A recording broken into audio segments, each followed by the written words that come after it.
Mbote cher client, mbote l'agence immobilier Mes Solutions, mbote bandeko non so bazomi poto mobimba États-Unis, bandeko ya Canada, bandeko ya Europe mobimba, bandeko ya Asie, bandeko ya Afrique, bandeko ya Congo, isika nyonso bozomi nzambe apambola bino, nzambe ya lola atala bino bisika bozomi, nayebi ke boza ebele partout mokili mobimba o bosalaka confiance.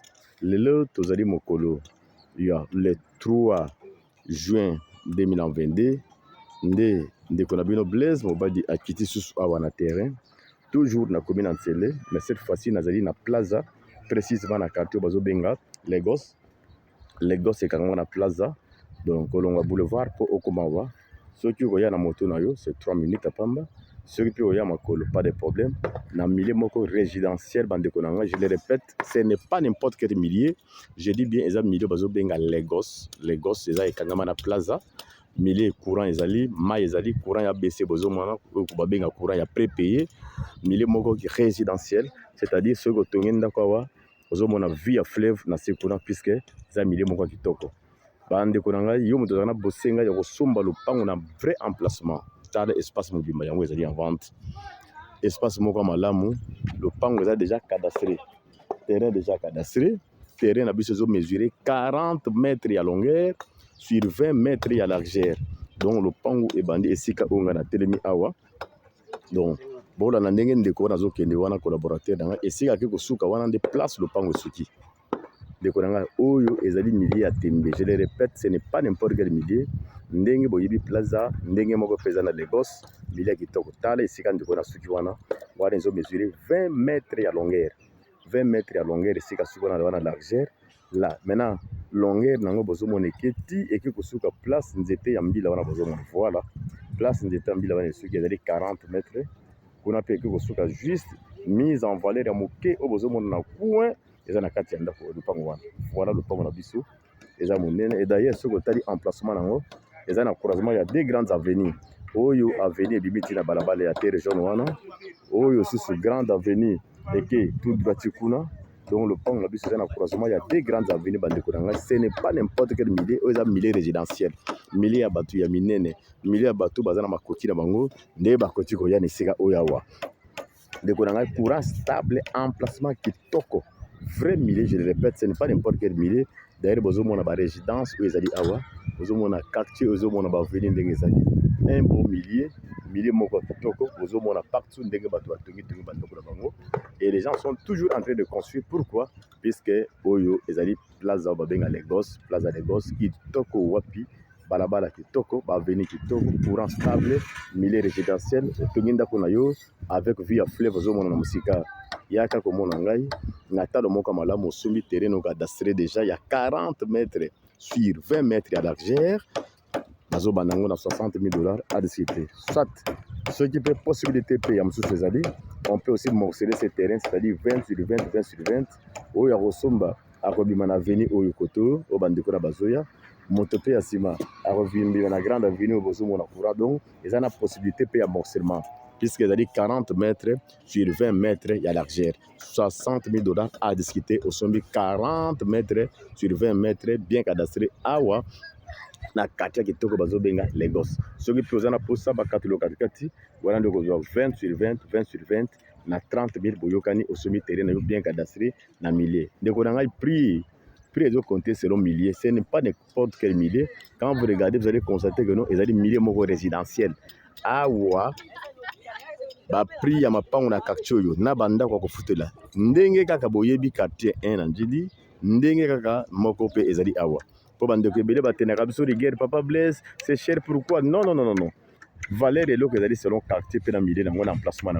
Au Tongin d'Akunozo, mon avis à Fleuve, j'ai dit très bien 40 000 $, à 60 000 $ à discuter. Au jour de Pango Nonso, il y a 40 mètres sur 20 mètres, soit Bakoti au 4 loyo, 20 sur 20 aux Amobimba. Merci beaucoup, Bandeko. Vous s'abonner massivement, vous s'abonner à la chaîne Moria YouTube. Oh, il y a Kitabo na terrain. Très bien aimé dans le monde entier. Ce travail que j'ai fait, c'est un sacrifice, un travail qui nécessite des sacrifices. Ce n'est pas facile. Il y a Kotika Bandaku, il y a Kotika Besika, non, il y a Kokita partout na terrain. Nyon sowana nini, pour tenir na CP Sabino, nyon sowana, puisque Nanzera ya Moussala Oyo, Bino Bopa Mamanga, Pena Pamama. C'est un travail qui nécessite beaucoup de sacrifices. À ce moment, je pouvais être même quelque part. Mais voilà, on a fait partout. Nyon sowana noni, on est terrain na Bino, Bino Balandi, agence immobilière administration. Bino bandeko boza niveau des États-Unis, bandeko baza na Londres, Bruxelles, Paris, Angleterre, Suisse, bandeko balananga na Danemark, bandeko bazo benganga partout au monde entier. Cela montre que nous sommes en train de faire un bon travail. Donc, osana poussa ya kosomba le pango, osana poussa koteka le pango. Faites-nous confiance, n'allez pas ailleurs, venez contacter tout simplement une seule agence agréée, agence immobilière 1060 TV, avec votre humble frère Blaise Mobadi. Nous sommes ensemble avec vous et vous ne serez jamais déçus. Merci. Voilà, voyez sortir en Goyo. Dans le le pang, il y a 40 mètres sur 20 mètres avec 60 000 $. Au Yokani, au sommet le pang, soit au Yépé, avec morcellement, il y a 20 sur 20 avec 30 000 $. Au Yokani, au sommet. T'as la quartier qui toque, t'as la nenge batoizo tongande konangai. Pourquoi aller ailleurs? Pourquoi ne pas venir me voir? Je vais vous amener jusqu'ici et vous ne serez jamais déçus. Quartier Moko, courant, est stable. Bama, ils en ont déjà. Donc, Bandeko Bazo Tunga, saisissez l'occasion. Quand Dieu vous a béni, c'est le moment idéal de venir me voir et nous allons descendre sur terrain, au sommet terrain, au Tungi. Il n'y a plus de problème de distraction. Maintenant, c'est le moment de construire, c'est le moment de s'investir dans l'immobilier.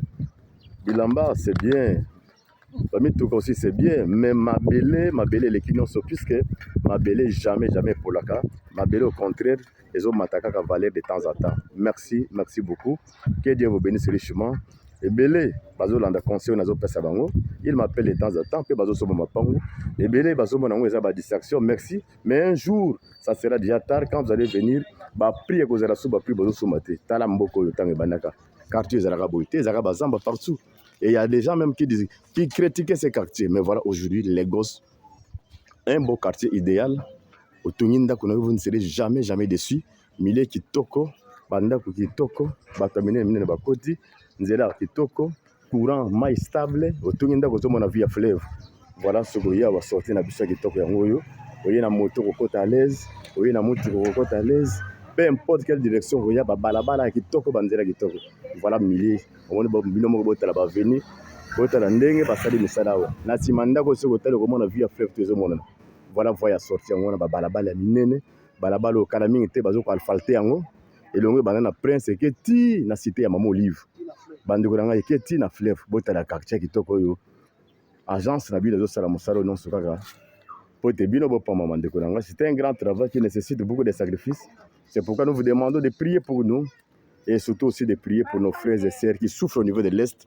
Mais toyebi que non RDC lokamaka se bende de kokoyate tout ce que adversaire mungu na kotu ko sala kolonga te FARDC uni peuple uni sima FARDC et longue eza na ngam na biso. Mettez-nous dans vos prières partout là vous êtes.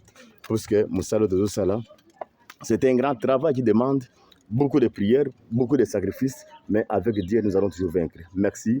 40 mètres sur 20, avec 60 000 $ à discuter, au Yéna quartier qui toko ya plaza, courant et vanda, au sommet le pangonayo, soit peu morcellement, nyonso et Gosimba. Merci, Nzambia Pambola Bino, partout au Kilbobimba. Soyez contactés, faites-nous confiance, vous ne serez jamais déçus, puisque nous ici, c'est la distinction, nous, c'est la ponctualité. Nous sommes là pour votre service. Nous sommes là pour vous aider partout où vous allez Bosenga. Soit vous voulez vendre, soit vous voulez acheter.